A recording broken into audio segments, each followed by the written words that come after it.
All right, we're here for sentencing today. According to the plea bargain agreement, she pled no contest to count 2 of the indictment. She applied for deferred adjudication. The state is proceeding only on count 2 according to the plea bargain agreement. Punishment is to be assessed at 6 years in the prison, and the state is silent on the defendant's application. The court requested that the defendant's criminal history be provided to the court. There were no objections to the court receiving that from the state. Is that correct? Correct. And any objections to the court reviewing that? No, Judge, of course not.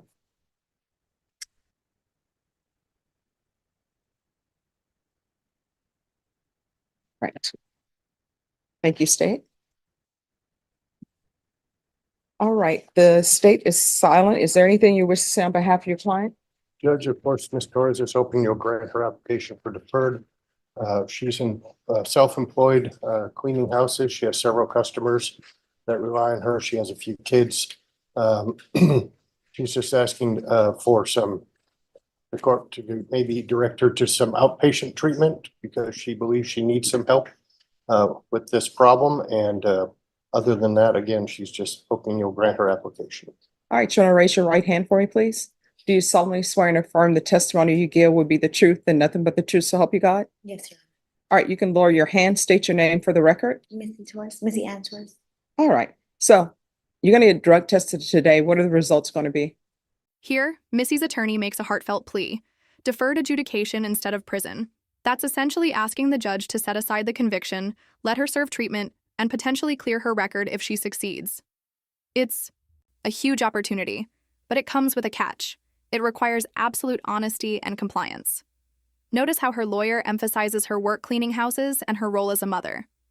But the judge immediately challenges this, questioning whether it's safe for her to be in homes or around children while under the influence. What do you think? Should her status as a working mom earn her leniency, or does her addiction outweigh that sympathy? They will come back a positive. Positive for what? Methamphetamine. All right, so how often are you using meth? I only do it when I'm under stress, and I did it because I could get denied for adjudication, so I'm sorry, what? I could get denied the application, so I just kind of was I just do it when I'm under stress, so I know I have a problem, and I don't do it like around my children. I don't do it, every day. It's just, And here's the jaw dropper. Missy admits on the stand that her drug test will come back positive. Not only that, she confesses she used meth just days before this very sentencing hearing. Think about that. She's asking for mercy, yet still couldn't resist using the very drug that put her in this courtroom. Judges notice patterns. And nothing screams addiction problem louder than this. Viewers, let me ask you, if you were the judge, would this honesty work in her favor, or does it completely destroy her credibility? Because honesty is good, but timing is everything. when I'm under stress, and I was, really scared, and really under stress. So I don't do it when I go to work. I don't do it, every day, like I said. All right, so how many children do you have? I have 3. What are their ages? 11, 8, and 5. And where are they now? 2 of them are with their dad, and 1 is with my grandma. All right. With your grandmother, so their great grandmother? Yes, ma'am. All right. So, do you help take care of your children? Yes. How I- often? I see them every other weekend, and I don't pay child support, but I pay them, my exes, and I have my daughter. My daughter is with me. No, you just said your daughter is with the Yeah, great but grandmother. I live with my grandmother. This was it. All right. So I help take care of her. She Right. helps me take care of her. Okay. So one, I don't think it's appropriate for you to be cleaning houses. Okay. Here's where the lab results seal the deal. Forget field tests. Those aren't admissible. What matters is the professional laboratory report, and it confirms 27.459 grams of meth. That's nearly an ounce. For context, most casual users might have less than a gram at a time. Her story? That she could use a full ounce in just a few days. That explanation might sound unbelievable to most people, but it reveals just how deep her addiction runs. Here's the question. Does extreme addiction justify leniency, or does it make her more dangerous to herself and others? Courts wrestle with this every day. Because of the nature of this offense. And two, I don't think it's appropriate for you right now to be taking care of your children. That's why I'm asking for help, Your Honor. I'm sorry, what? That's why I was asking for help, Your Honor. That's why. All right, your help is not going to be outpatient treatment if I grant this application for deferred adjudication. So you're going into custody today. Okay. All right. So it's just a matter of what I'm going to do with you. I will tell you the court's issue, and if you want to address this, I know the state is proceeding on count 2 of possession, but she had a lot of drugs with her. No, So I don't understand, if you're working homes, then why do you have a scale with you? Because that's, according to this, you had drugs, you had a scale in your purse, and there were baggies totaling 32.0 grams. well, Your Honor, I was a heavy user back then, and it was. Oh, you're not, I tell you what, I don't think, and if I'm wrong, correct me, I don't think you were using 32 grams of meth. It was only 28. No, you have meth here for 4.964 grams, and you also have meth for 27.459 grams.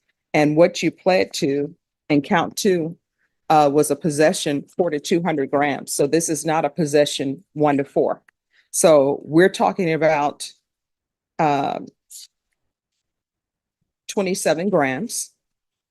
And according to the stipulations, that what was found in your bag, it says, I searched her bag, and inside a Paris Hilton makeup bag box were baggies, a scale, and crystal-like substance inside a cut vacuum sealed bag. That's from your Paris Hilton makeup bag. So what I had, the meth was it was double bagged in a sandwich bag. So yes, ma'am, I know it was 20, but it's because that was my personal. I didn't have any other. And last time I went, they tried to only give me which was 14 grams. So I had to. No, what I'm telling you is, they said the baggie found in Robert's pocket tested positive for meth and had a field weight of That was 6.12 Robert, grams. that wasn't mine. No, I'm not saying that was yours. So the 6.12 grams that were found in his pocket, they're saying that was his. It was in his pocket. But the baggie, which was found in Missy's purse, tested positive for meth and had a field weight of 32.09 grams. Now, mind you, what they do in the field, I already know that testing drugs in the field are not legal for court. So I'm not considering the weight and what they said in the field. I'm considering what has been given to me for laboratory reports. So this was the professionals testing it, not a presumptive. And it says 27.459 grams was the net weight of the meth that you had in your Paris Hilton bag. Yes, Your Honor. And I will say that I used to use a whole ounce within 2 to 3 days. So I was a heavy user, and like I said, they tried to give me half of that the last time, and right now it's going for 250. So if I'm paying 250, I wanted the whole thing. I wanted to make sure. I'm just being honest, and I'm sorry. Excuse me for being. No, I transparent. want you to be honest, and I want you to be transparent. I'm sorry for being transparent, but it's something that I feel like I worked for my money, and I didn't want just to get gypped again. I can promise you I didn't sell anything. It was because I've been gypped many times. So I did get it. Now it was double bagged because I don't know, that's the way they gave it to me.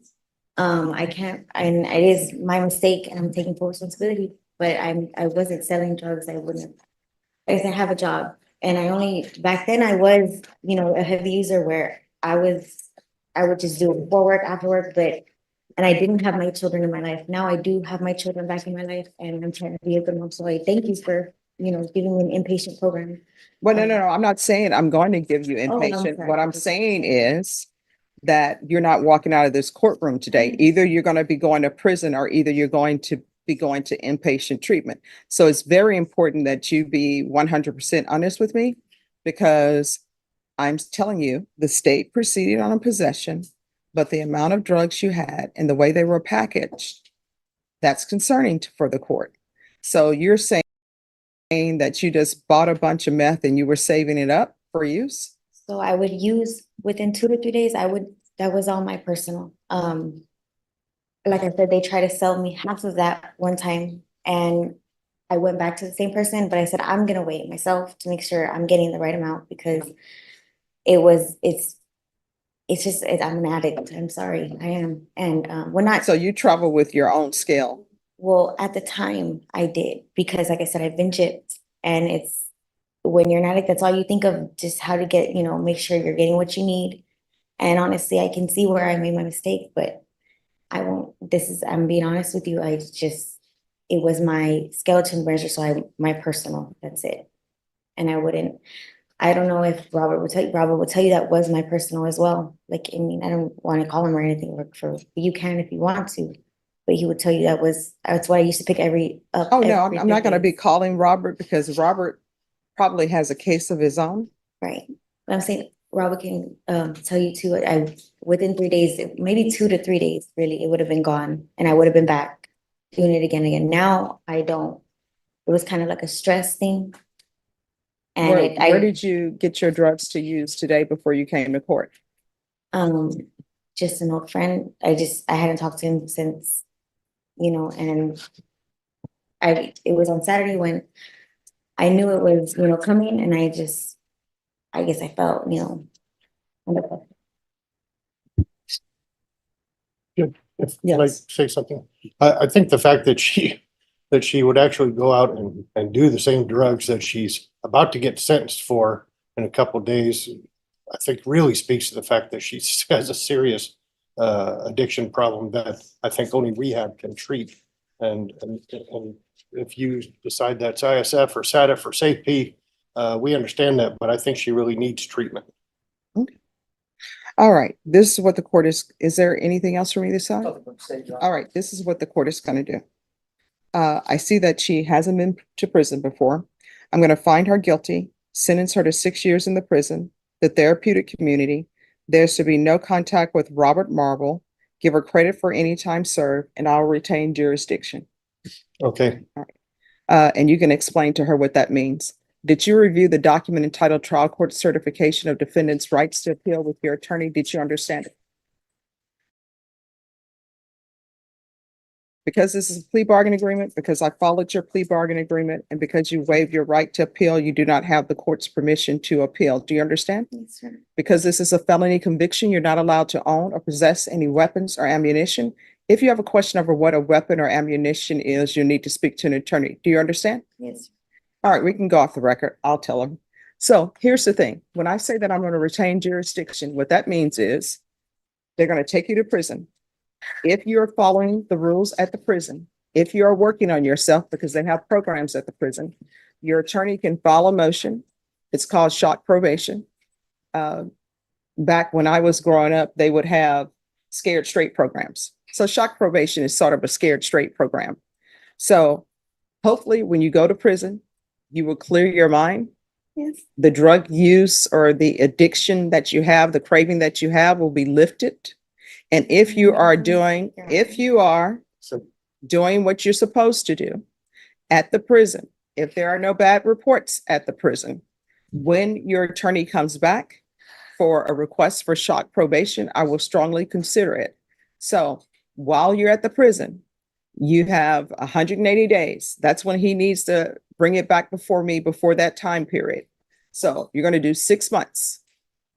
And if you are doing well, if there are no write-ups against you, then the court will strongly consider giving you probation. You understand?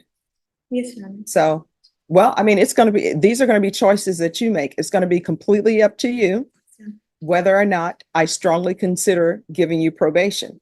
Your attorney will explain it to you further, but any programs that they have at the prison, like the therapeutic community, to address your issue, you need to take it. I know they have parenting classes at the jail. I don't know how long the transfer will be, but you need to take advantage of that. When you see people come before me and they've gone to anger management class. They've done parenting classes. They've availed themselves of everything at the jail and everything at the prison. That is what you need to do. You need to immediately sign up for it. If for some reason there's overcrowding and they don't give it to you, it would be better for you to have signed up for it than to just throw up your hands and say, I'm not trying. Do you understand? Yes. And next time, if you have a case before any judge, don't use before coming to court. You understand? But I do appreciate your honesty, but you're going to have to get your life in order. Otherwise, children is going to be without their mom. You understand? All right. Good luck to you. You're welcome. Thank you. Okay, so shock probation, it is like a straight program. Basically, they go to prison. Hopefully they'll view everything. They won't want to go back. They'll get a clear head about everything. But if she does everything, more likely than not, I'm going to grant her a motion for shock probation. And I'll have her probably see if felony drug court will take her or if Esperanza will take her some inpatient.